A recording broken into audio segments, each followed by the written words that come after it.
जय हिंद जय भारत। आज बात करने वाले हैं रीजनल रूरल बैंक की ओर से वैकेंसीज निकाली गई है। RRB institute of banking personal selection की ओर से नोटिफिकेशन जारी किया गया और जिसमें कि तकरीबन 13,217 पोस्ट टोटल निकाले गए हैं, जिसमें क्लरिकल मात्र के 7,982 पोस्ट हैं।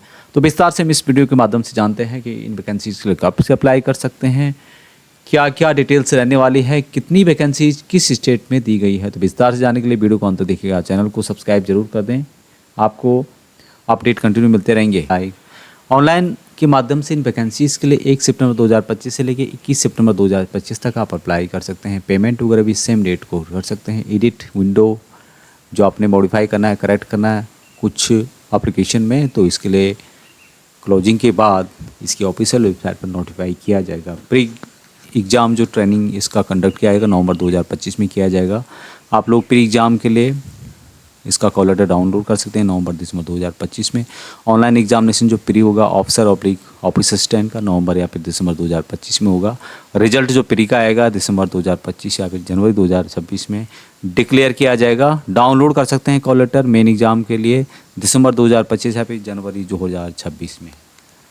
अभी ऑनलाइन मेन एग्ज़ाम जो होगा इसका ऑफिसर ऑफिस असिस्टेंट का दिसंबर 2025 से लेकर फरवरी 2026 में होगा।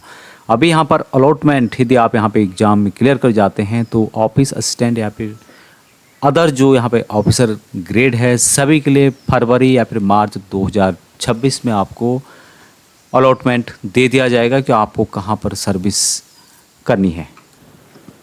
अभी यहाँ पर बात करेंगे ऑफिस असिस्टेंट की, जिसमें कि पूर्व सैनिकों के लिए वैकेंसीज रिजर्व होती हैं। मल्टीपर्पज़ जो ऑफिस असिस्टेंट हैं यहाँ पर स्टेट वाइज वैकेंसी दी गई है और पूर्व सैनिकों का कॉलम यहाँ पे देख पा रहे होंगे। एक्सेसमेंट प्लस डिसेबल एक्सेसमेंट अलग अलग वैकेंसी इनके द्वारा जारी की गई है। तो आंध्र प्रदेश की बात करें तो यहाँ पर जो आंध्र प्रदेश ग्रामीण बैंक है उसमें 15 वैकेंसी नॉर्मल एक्सेसमेंट के लिए है, 7 वैकेंसी डिसेबल एक्सेसमेंट के लिए है। आसाम के अंतर्गत जो वैकेंसी है 16 वैकेंसी नॉर्मल एक्सेसमेंट के लिए है, 7 वैकेंसी डिसेबल एक्सेसमेंट के लिए है। बिहार के अंतर्गत 36 वैकेंसी नॉर्मल एक्सेसमेंट के लिए है, 15 वैकेंसी डिसेबल एक्सेसमेंट के लिए है। छत्तीसगढ़ के अंतर्गत 31 वैकेंसीज नॉर्मल एक्सेसमेंट के लिए है, 13 वैकेंसी डिसेबल एक्सेसमेंट के लिए है।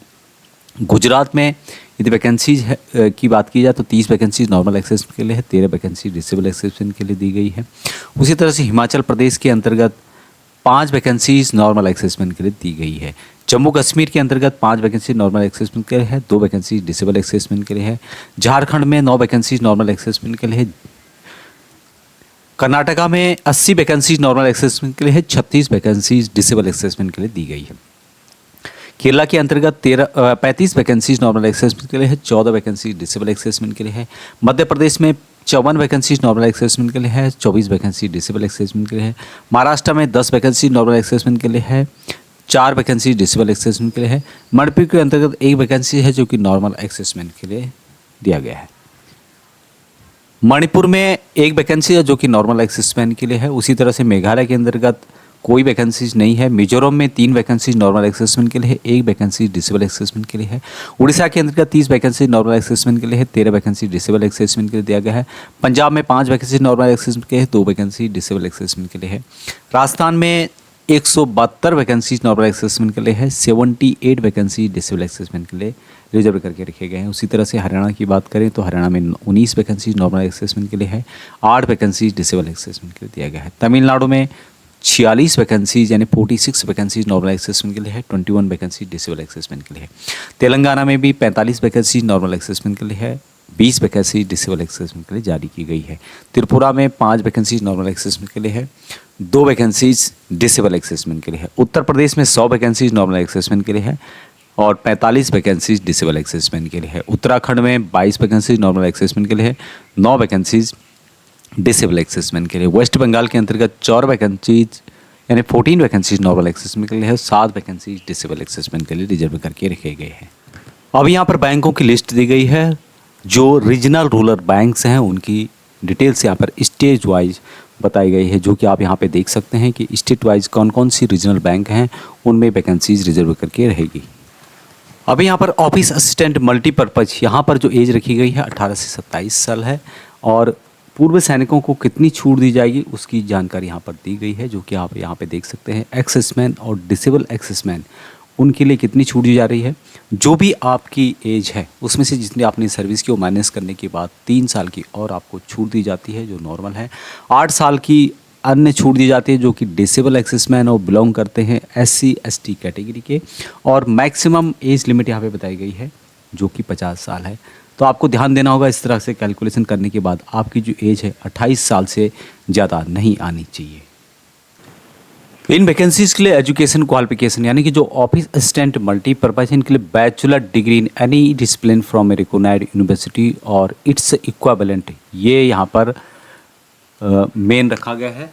बाकी दूसरा है कि propensity in local language as prescribed by the participating bank, यानी कि आपको जो लोकल लैंग्वेज है उसमें भी निपुणता होनी चाहिए। जो भी सर्विंग सोल्जर्स हैं और जो रिटायर आ रहे हैं बहुत से में candidate who are still in the armed forces and desirous of applying under assessment category should submit performa B from the competent authority showing her date of completion of specified period, यानी कि कब आपका सेना के अंतर्गत turn पर ख़त्म हो रहा है, कब आप रिटायर आ रहे हैं, वो आपको डिटेल्स उसमें देना होगा। और ध्यान रखना होगा कि आपको 20/9/2026 या उससे पहले आपको रिटायर होना होगा, तभी आप जो पूर्व सैनिकों के लिए वैकेंसीज दी गई है इसका फ़ायदा उठा सकते हैं।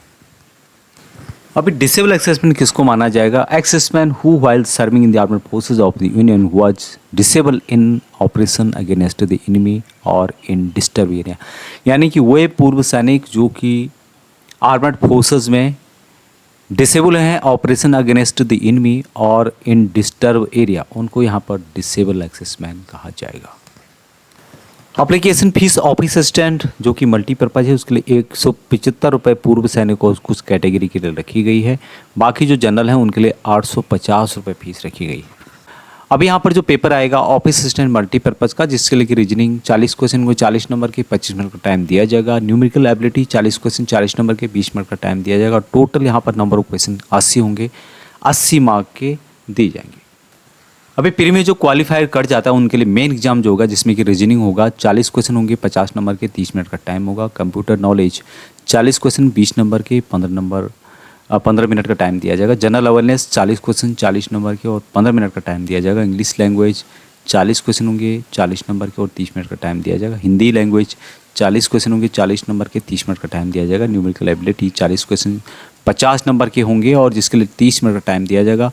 टोटल यहाँ पर 200 क्वेश्चन होंगे 200 नंबर के होंगे और 120 मिनट का टाइम दिया जाएगा। एक बात का आपको ध्यान रखना होगा कि इसमें पे प्रोडक्शन दिया जाता है, पे फिक्सेशन होता है। दूसरा है कि इसमें लोकल लैंग्वेज टेस्ट भी होता है।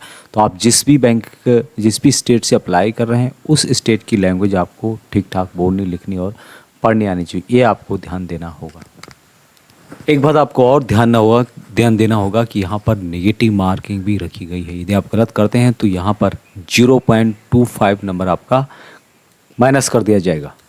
बाकी किस स्टेट से कौन सी लोकल लैंग्वेज रहने वाली है उसकी जानकारी भी यहाँ पर दी गई है, आप इसको चेक कर सकते हैं। अप्लाई करने के लिए इसकी ऑफिशियल वेबसाइट के माध्यम से आपको अप्लाई करना होगा। तो ये था नोटिफिकेशन में दी गई जानकारी, और यदि आपको नोटिफिकेशन चाहिए तो आपको टेलीग्राम और व्हाट्सएप ग्रुप में मिल जाएगा। तो ध्यान देना होगा कि ये वैकेंसीज स्टेट की है। रीजनल रूरल बैंक, स्टेट में जो ग्रामीण बैंक होते हैं उनमें ये वैकेंसीज रहेगी और स्टेट के अंदर ही आपको नौकरी करनी होगी।